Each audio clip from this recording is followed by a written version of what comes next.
Neurovascular diseases include a wide variety of conditions that affect the blood vessels and circulation in the brain. When blood vessels to the brain are blocked, malform, or begin to bleed, oxygen can no longer reach areas where it's needed. Our experts will discuss amazing treatments happening here at UChicago Medicine and take your questions live. That's coming up right now on At the Forefront Live.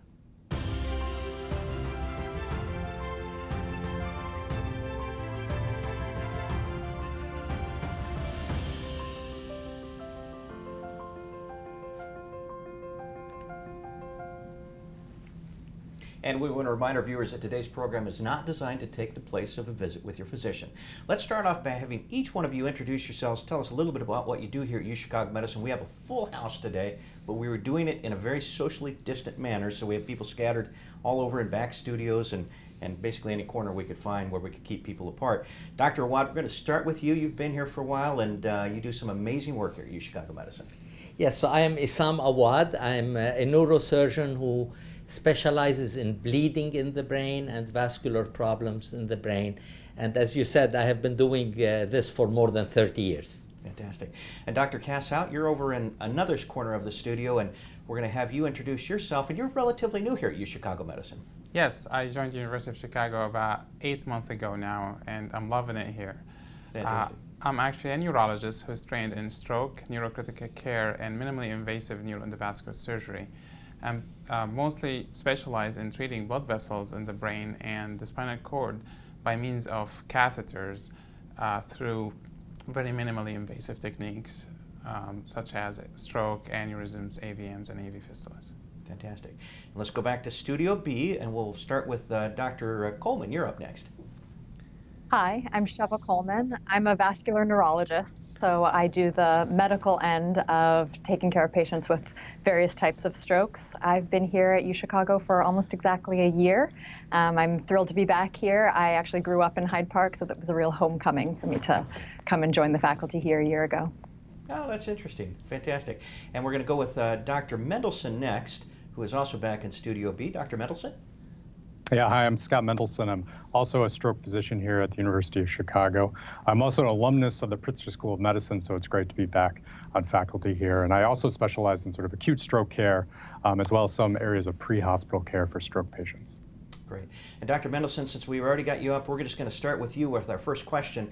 And basically, just if you can tell us, what is an acute stroke? Sure. So we often think of a stroke as the sort of clinical symptoms. What does a patient feel or experience when they're having a stroke?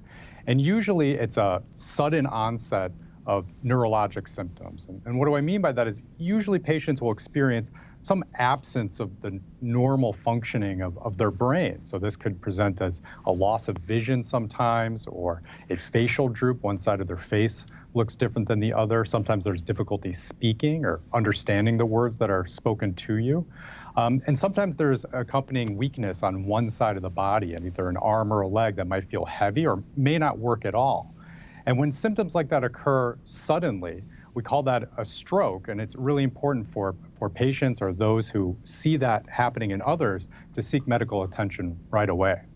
Yeah, that's one of the things that we've heard many times when it comes to stroke. It's so important to get that attention quickly. And can you delve into that just a bit more? Tell us why that's important, and what should people be aware of? What do they need to do if this happens?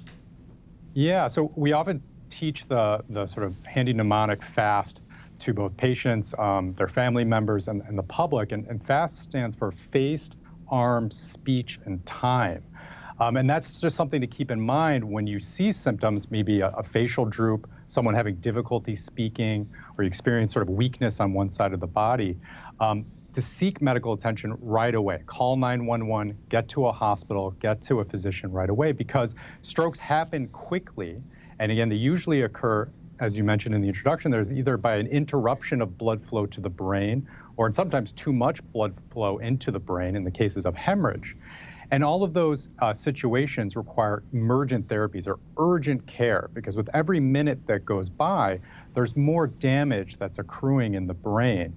And the things that we can do to help patients, the things that we can provide in terms of medicines and therapies, surgeries and interventions, really depend on us giving those therapies in a very timely fashion, as soon as possible. So don't hesitate, call 911, get to a hospital as soon as possible so that we can help you.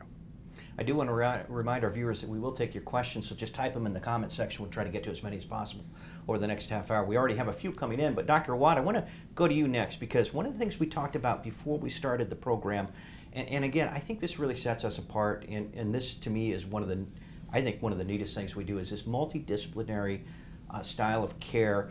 And you even made kind of a little joke. We were doing that long ago, long before other people started talking about doing that. Can you talk us through that? Yes, that's true. So University of Chicago, we have had a culture, it's almost in our DNA, that we get together and talk about the case. And we do it among multiple specialists. So the neurologist, the interventionalist, and the surgeon, from the very beginning, look at the case together.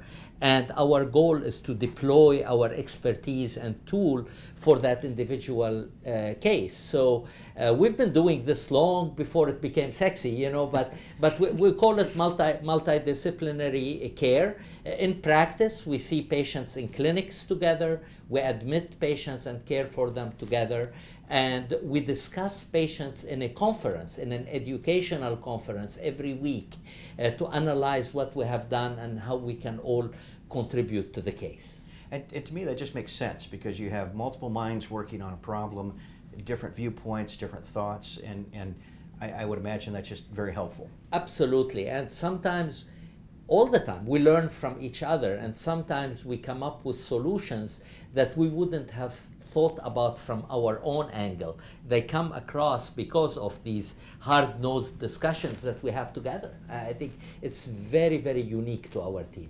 Fantastic. Dr. Kass-Hout, I'm going to come to you for this next question. This is a question actually from a viewer, and we talked a little bit about this before the program, just as far as the impact of COVID on patients, and are you seeing more patients that are impacted with strokes or mini strokes due to COVID? Absolutely. Actually, we're still learning about COVID and its association with stroke, especially venous stroke or arterial stroke. And we've been seeing a lot of cases of COVID here in the University of Chicago, and we work together with Dr. Awad and Dr. Coleman and Dr. Mendelson about treating these patients. What's the best way? They're usually very difficult. They cause a large burden of thrombosis that sometimes might need medical therapy, intervention therapy, and a lot of times surgical therapy too. So Dr. Coleman, we're going to come back to the back studio with you again and ask you, can you talk to us about some of the causes for an acute stroke? Dr. Mendelson touched on this a little bit in his answer earlier, but I wonder if you could expound on that a little bit. Sure. So in general, stroke is divided into two big categories. That's what we call ischemic strokes, which are strokes caused by a blockage of a blood vessel, usually from a clot, and hemorrhagic strokes, which are bleeding type strokes. So I'll focus on the causes of the ischemic or clotting type strokes, which are the far more common type. They make up about 85% of all strokes. And the three big causes of those types of strokes are disease that involves the big blood vessels. So you think about the carotid arteries, those arteries that go up the front of your neck where you can feel a pulse, getting plaque or blockages that build up in those arteries and then in the large arteries up inside the brain itself. That's one big cause of stroke. Basically, little pieces of that plaque can break off and go lodge in the brain and cause a stroke. So that's number one. Number two is you can have stroke that is caused by disease in very tiny blood vessels that are actually just the size, about the diameter of a hair. Those vessels are very, very vulnerable to damage from a few things, but the biggest one is high blood pressure. And over time, high blood pressure can really damage those teeny tiny blood vessels, and those can cause strokes. They basically just give out. And then the third big cause of stroke is strokes that can come from the heart, that for various reasons, the most common of which is an irregular heart rhythm called atrial fibrillation, or AFib. But there are a number of other things that can cause clots to form in the heart, and those clots can form in the heart and then get sent up to the brain, where again they'll lodge in one of the blood vessels up in the brain, block that blood vessel up, and cause a stroke and cause the various symptoms that Dr. Mendelson described in the beginning. Very interesting. I do want to tell our viewers, I'm seeing several questions and I'm going to get to all of them if I can. I'll just go down the list here in a minute. But there's a couple of things I want to do first. And Dr. Awad, we've got a video that we're going to play in just a minute. But before we get into that video, can you tell us a little bit about arteriovenous fistula or malformations? That's what's going to happen in that video. But if you can kind of describe what goes on there, and then we'll play the video. Yes, so these patients are either born with a weakness in the blood vessel or develop it over time, and that blood vessel either weakens and is vulnerable to bleed, or there are connections between the arteries and the veins, and we call these arteriovenous malformations, or AVM, or fistulae.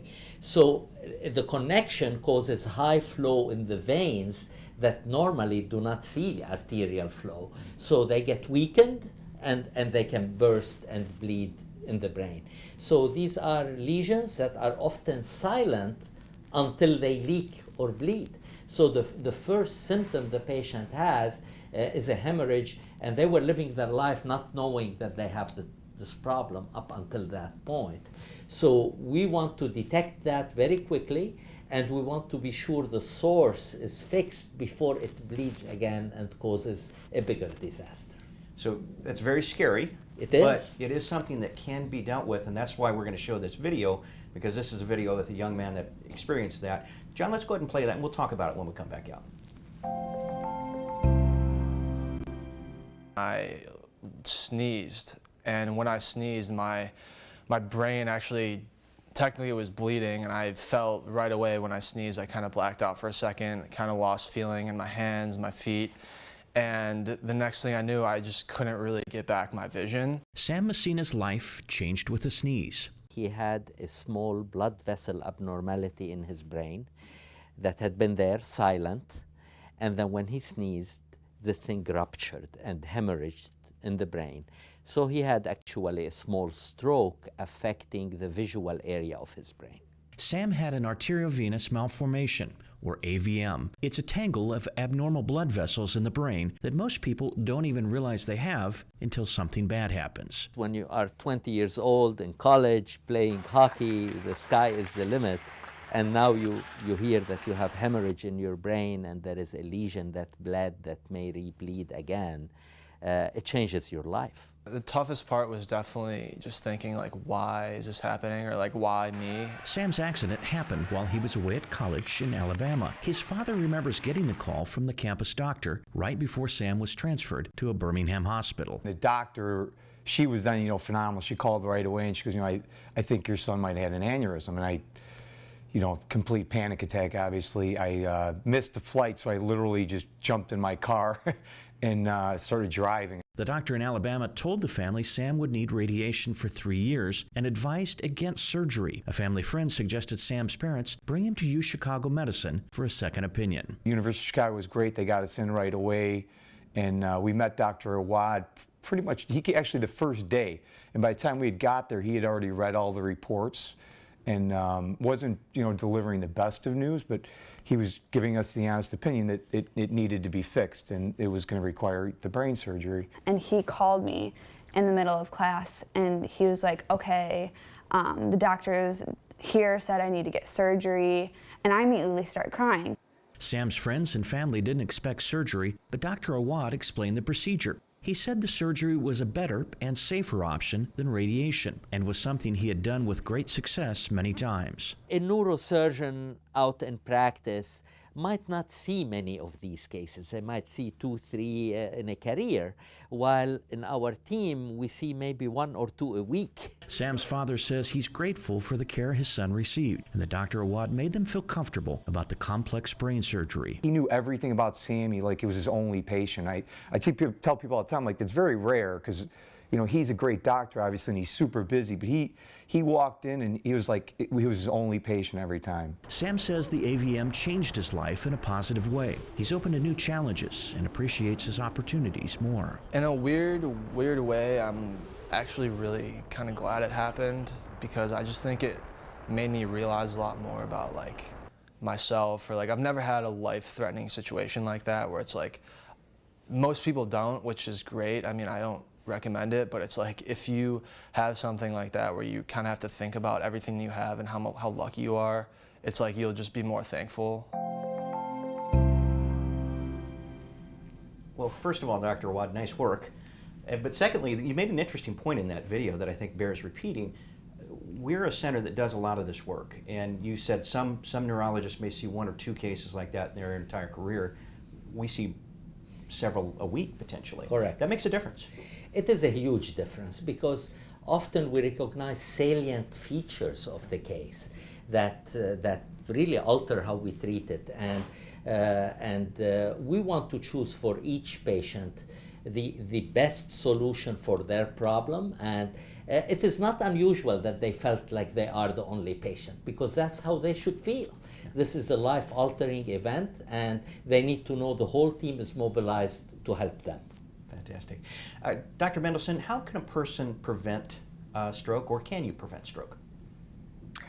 So that's a really great question and a hard one to answer. We often talk about preventing strokes, unfortunately, after the fact. We know that there are certain things that put patients at risk for a stroke, things like smoking cigarettes, so don't do that, quit smoking.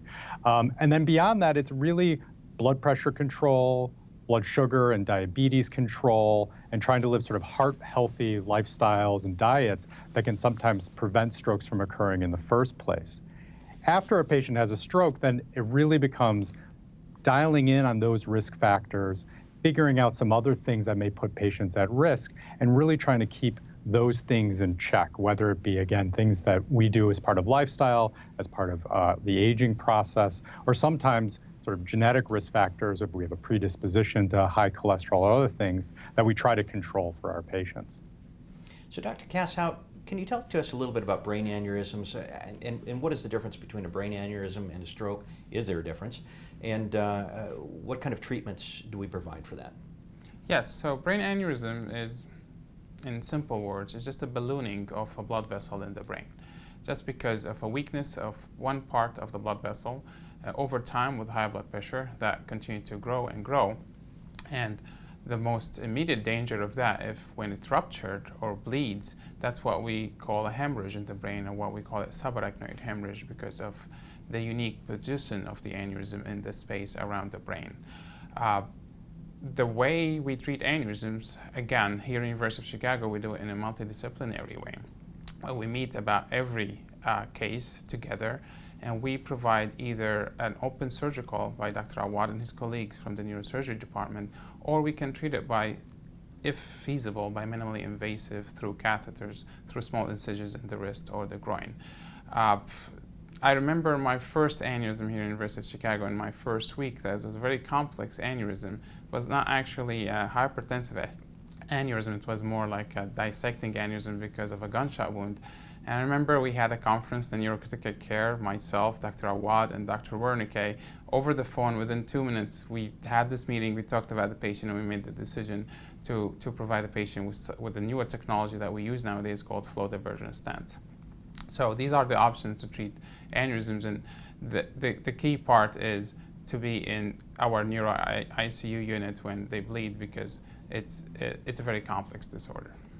And again, I can't just stress how important I think that is. Obviously you do as well.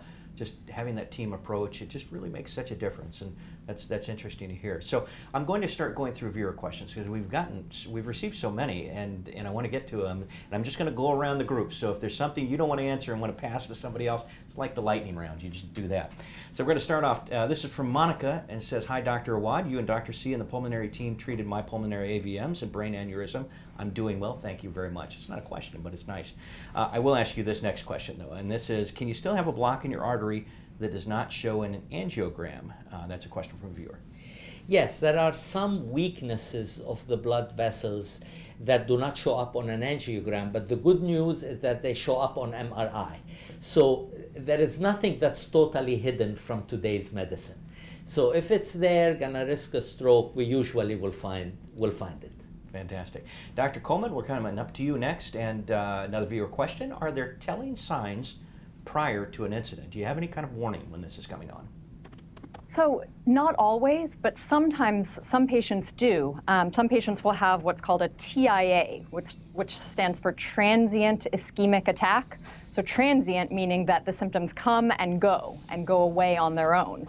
TIA symptoms are generally the same symptoms as stroke symptoms. So loss of ability to speak, face drooping, weakness on one side, sudden loss of vision, all those same symptoms. But in a TIA, the symptoms will just go away on their own within, certainly within 24 hours, usually a lot shorter than that, usually 10 minutes, 30 minutes. What's really, really important is to know that if you have those symptoms and then they go away on their own, that needs to be taken very, very seriously, that you should really treat it just like a stroke where the symptoms don't go away and get to the hospital, get to medical attention immediately. Because having those TIAs can, in some cases, be a prelude to going on to have a big stroke, and that can be a warning that gives us the chance to find the underlying problem and maybe fix it and maybe prevent that stroke from happening. Great advice. Dr. Mendelson, this one's going to be for you. As far as symptoms, what's the difference between Bell's palsy and a stroke? What does Bell's palsy treatment look like, and is surgery required? So that's a really good question, because sometimes the two can look very much alike. So a Bell's palsy is usually a facial droop on one side. It tends to involve more of the face than some of the weakness that accompanies a stroke and facial weakness. But that's really hard to tell without a neurologist on board and without seeking a physician. So, the first message is that if you experience a facial droop, don't assume that it's a Bell's palsy, but actually seek medical attention. Because sometimes if the two can be confused for the other, we won't want to miss out on giving you therapies or giving help to a patient who's actually having a stroke and is not just a Bell's palsy. Once a diagnosis of Bell's is made, then the treatments are very different, and they can vary all the way from medication sort of acutely to surgeries or procedures, but it's very individualized and very dependent upon how sort of severe the symptoms are at the time. But again, the major take-home is that if you feel like your face is drooping on one side, don't assume it's just a Bell's. It's better to be safe than sorry and come and seek help first. We're receiving some great questions from our viewers, which we always do, and I appreciate that so much. Dr. Kass-Hout, another question from a viewer. How do you know you have blood clots, and are there any signs? So blood clots in the brain, usually they present with what Dr. Mendelson just spoke about, stroke symptoms, which could be changes in vision, changes in the ability to move, either the face or the arm or the leg, the ability to talk or communicate, and then we go back to our face, arm, and speech. In time is to call 911 immediately. So these are usually the signs of having a blood clot in the brain. Can you tell if you have blood clots elsewhere in the body that can impact you? I'm assuming, that's a very different thing, obviously, but are there warning signs on that? Of course, like blood clots in the lung usually comes with shortness of breath and inability to breathe. Blood clots in the legs usually come with swelling in the legs and sometimes painful sensation. So it's different, depends on the location. And as always, go see your physician if you have any concerns in those areas. Dr. Awad, are statins really as valuable in stroke and heart attack prevention as they are being promoted to be? Yes. So statins have two major effects, both of which can be greatly beneficial to blood vessels. The first effect is the cholesterol lowering effect, which cholesterol is already a risk factor for stroke and building those plaques. So when you're on statin, you build the plaques a lot slower, and maybe even high-dose statin can regress the plaque. It can actually be like Drano. It'll kind of like regress the plaque. But the other effect of statin is actually it stabilizes the blood vessel wall. So the blood vessel becomes more like a younger, more pliable vessel when it is on statin. So if one has aging blood vessels with buildup of plaque, statins are definitely very helpful, and they are a level 1 evidence, meaning we should use them when they are indicated. Great. Dr. Coleman, this is a pretty general question, but it is a question from a viewer that I think probably is on a lot of people's minds right now, particularly with COVID. Is it okay to get vaccines after having surgery? After having surgery, I might let Dr. Awad take that part of it, but I would say that certainly after having a stroke, we would absolutely recommend that people go ahead and get vaccinated. It can be advisable to wait a short period of time if your body has undergone some major stressor that might cause you to have trouble mounting a normal immune response. But certainly after a couple of weeks from any sort of event, we would recommend that you go ahead and have a vaccine. And Dr. Awad, I would I don't know if imagine you Dr. just Awad talked has to your anything to say physician. about the surgery part.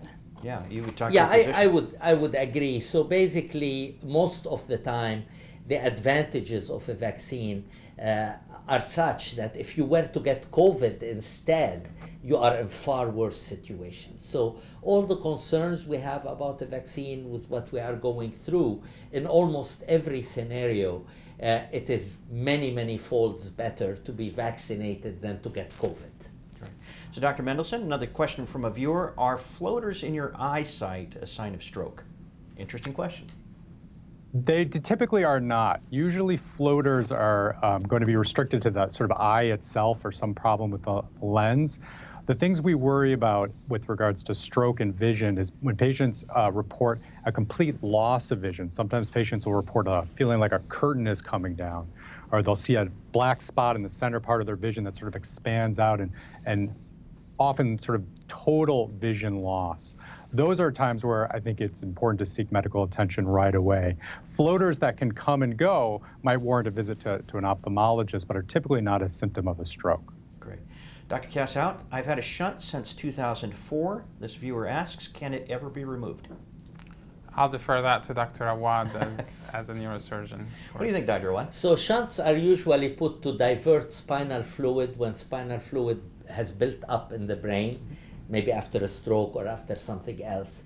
So I think if it has been there for a long time and maybe the cause for which the shunt was put in has gone away, there are ways for us we can tell whether you are dependent on the shunt or not. So I think you should follow up with the doctor who put the shunt in the first place. Often, living with the shunt is a lot better than trying to mess with it. Yeah. So Dr. Kass-Hout, I'm going to come back to you. We spoke a little bit before the program about some of your work, and I know you can't go into specifics, but you had seen a patient recently, and it just, you did some work, and it's amazing the change that you can see in some of these patients, kind of like what we saw in the video a moment ago. Can you just tell us a little bit about what that, that's got to be tremendously rewarding. It is very rewarding every day. We work very hard, and these small moments when we see the patient improving in front of our eyes after we do a procedure, it makes us feel very happy, and kind of pretty much all the hard work and the tiredness kind of vanish immediately when we see such result. There's a patient that I treated yesterday who had the left middle cerebral artery occlusion, which is a major vessel in the brain. And immediately when he presented to us, he was not able to talk, he was not able to walk, he was not able to move the right side of his body. We took him immediately to the angio suite. Again, we used catheters, the plastic hollow tubes that we push from the groin all the way to the brain. We were able to put a stent and aspirate the clot within a few minutes. And when I saw him this morning, he was thanking me. His family were in tears and thanking me that he's talking now and he's able to move his right side. And we're actually working to send him to a rehab facility. So these moments we see a lot here in University of Chicago. And we're very happy when, as you mentioned, it's very rewarding when we see the result of our hard work. See, and this is why I love doing these patient stories like the one we showed earlier, because it's so neat to be able to talk to the patients, their family members, and see how their lives, it's almost like a miracle, really. I mean, it's really pretty exciting to see. We're about out of time, so I do want to give you kind of the final word, Dr. Awad, and can you talk to us a little bit about the importance of a comprehensive stroke center, and because that makes a huge difference. It is a huge. So the Comprehensive Stroke Center is a designation of an institution that has all the parts to take care of a complex stroke. So while some simple strokes can be handled in primary stroke centers out in many community hospitals, the pieces and machinations and expertise to take care of the complex stuff like what Dr. Kass-Hout described or what Sam Messina had and others, those really need that complex high-level expertise. And We were the first center in Chicago to achieve this designation. We are very proud of it, and we work very hard to apply all the guidelines and standards of these comprehensive high-level centers. Fantastic. And you know, we probably could go for another half hour, but we are out of time. Special thanks to our physicians for being with us today. You guys were fantastic. And a big thank you to those of you who watched and participated in the program today. Some really good questions. Please remember to check out our Facebook page for our schedule of programs coming up in the future. And to make an appointment, go online to UChicagoMedicine.org, or you can give us a call at 888-824-0200. Thanks again for being with us today, and I hope everyone has a great weekend.